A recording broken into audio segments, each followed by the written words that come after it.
नमस्कार दोस्तों, स्वागत है आप सभी लोगों का एयरलाइंस की आज की बड़ी खबरों में। आज की खबरें जो हैं काफ़ी ज़्यादा इंपॉर्टेंट है उन सभी लोगों के लिए जो लोग भी एयरलाइन से ट्रैवल करने वाले हैं।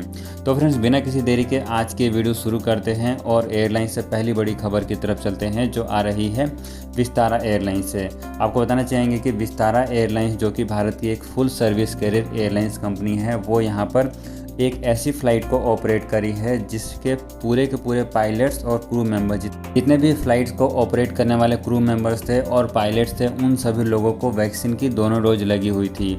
आपको बताना चाहेंगे कि विस्तारा भारत की पहली ऐसी एयरलाइंस कंपनी बन चुकी है जो कि इस तरीके की फ़्लाइट ऑपरेट करी है जिसके सभी के सभी क्रू मेंबर्स को वैक्सीन की दोनों डोज लग चुकी थी।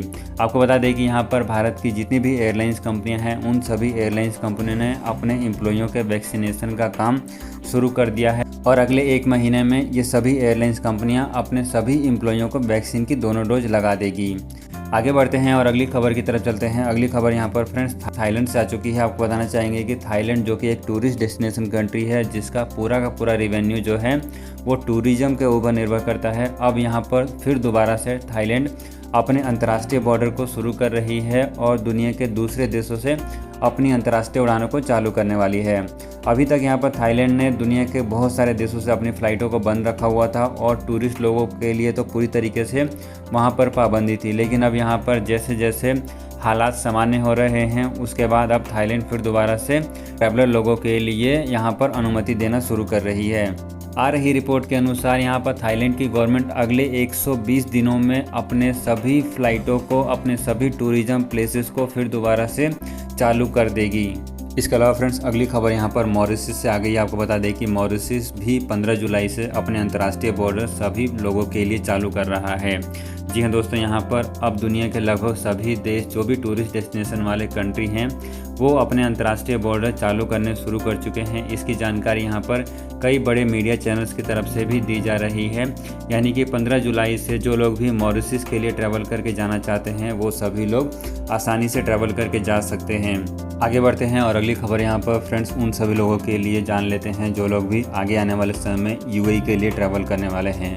आपको बताना चाहेंगे कि यूएई की गवर्नमेंट जो है वो 7 जुलाई से अपने अंतर्राष्ट्रीय उड़ानें भारत और पाकिस्तान और इसके अलावा बांग्लादेश, श्रीलंका, इन सभी देशों से अपनी अंतर्राष्ट्रीय उड़ानों को चालू करने वाली है। यानी कि ऐसे लोग जिन लोगों को अभी यूएई जाने की परमिशन नहीं है वो सभी लोग 7 जुलाई से ट्रैवल करके जा सकते हैं। लेकिन फ्रेंड्स अब ऐसी खबरें सामने आ रही है कि यूएई की गवर्नमेंट के द्वारा एक ऐसा नियम लागू किया जाएगा जिसके तहत केवल उन लोगों को ही फ्लाइट से ट्रैवल करने की अनुमति मिलेगी जिन लोगों ने वैक्सीन लगवा रखी है। यानी कि यदि आपने वैक्सीन की 1 डोज या फिर 2 डोज लगा रखी है उसके बाद ही आप यूएई के लिए ट्रैवल करके जा सकते हैं। इसके ऊपर अभी पूरी जानकारी आनी बाकी है कि यूएई की गवर्नमेंट इसके ऊपर क्या नोटिफिकेशन निकालती है, क्योंकि अभी भी बहुत सारे लोग ऐसे हैं जिन्होंने वैक्सीन की केवल 1 डोज ही ली हुई है, वैक्सीन की दूसरी डोज बहुत सारे लोगों ने नहीं ली हुई है।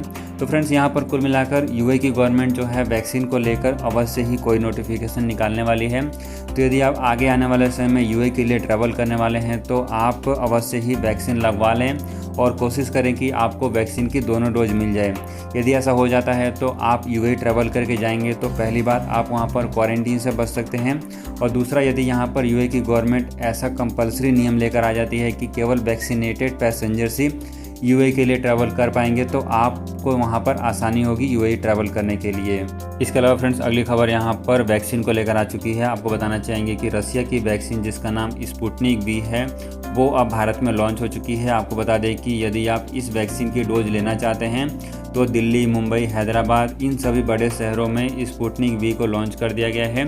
आपको बताना चाहेंगे कि यदि आप इस वैक्सीन की डोज लेना चाहते हैं तो आप अपने किसी नज़दीकी अपोलो हॉस्पिटल से संपर्क कर सकते हैं।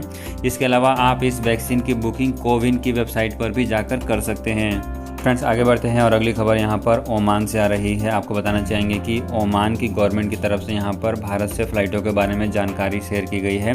इस समय भारत और ओमान के बीच में केवल लिमिटेड तौर पर ही फ़्लाइटें ऑपरेट की जा रही है। यानी कि जो लोग भी ओमान में हैं और भारत में आना चाहते हैं वो सभी लोग आसानी से ट्रैवल करके आ पा रहे हैं। लेकिन भारत से ओमान केवल ऐसे लोगों को ही जाने की परमिशन है जो कि ओमान के नागरिक हैं। यानी कि यदि आपके पास ओमान का रेजिडेंसी परमिट है, आप ओमान के नागरिक हैं, तो ही आप इस समय ओमान के लिए ट्रैवल करके जा सकते हैं। लेकिन इस समय उन सभी लोगों को परमिशन नहीं है जो लोग भी वर्क वीज़ा पर जाना चाहते हैं या फिर जो लोग ट्रैवल वीज़ा पर जाना चाहते हैं, वो सभी लोग अभी भी ओमान के लिए ट्रैवल करके नहीं जा सकते हैं।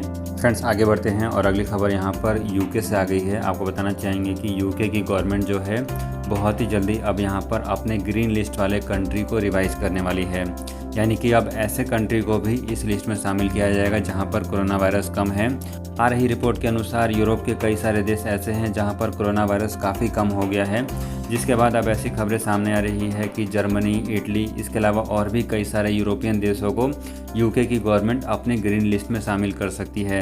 यानी कि जो लोग भी ग्रीन लिस्ट वाले कंट्री में शामिल होंगे, यदि वो लोग यूके में ट्रैवल करके जाना चाहेंगे तो उनको क्वारंटीन में रहने की ज़रूरत नहीं पड़ेगी। केवल यूके में जाने के बाद उनको एक बार अपना कोरोना वायरस का जांच कराना पड़ेगा और यदि उनका कोरोना वायरस का रिपोर्ट नेगेटिव आता है तो वो अपने घर जा सकते हैं। बात करें यहाँ पर भारत के बारे में, तो जो लोग भी भारत से यूके के लिए ट्रैवल करके जा रहे हैं उन सभी लोगों को कंपलसरी 10 दिन के इंस्टीट्यूशनल क्वारंटीन में रखा जाता है। इस बीच में इन सभी लोगों का 2 से 3 बार कोरोना वायरस का जांच होता है और कोरोना वायरस रिपोर्ट नेगेटिव आने के बाद ही इन सभी लोगों को घर जाने दिया जाता है।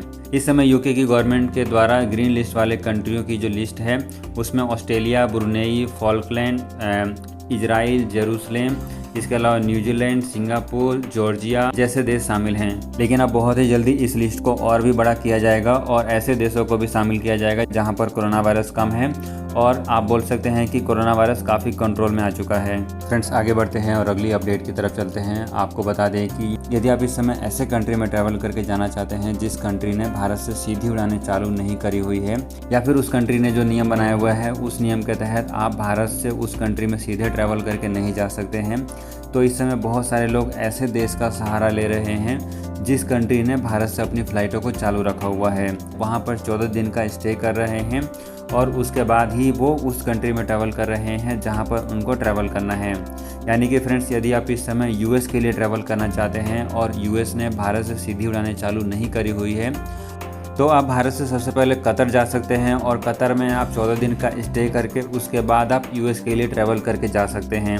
तो फ्रेंड्स, ये जो है हमने एक एग्जांपल की तरह आपको समझा है। इसके अलावा यदि आप सच में ऐसे किसी कंट्री में ट्रैवल करके जाना चाहते हैं तो एक बार आप अपने ट्रैवल एजेंट से अवश्य ही इसके बारे में संपर्क कर लें, जो आपको इसके बारे में बेहतर बता सकते हैं।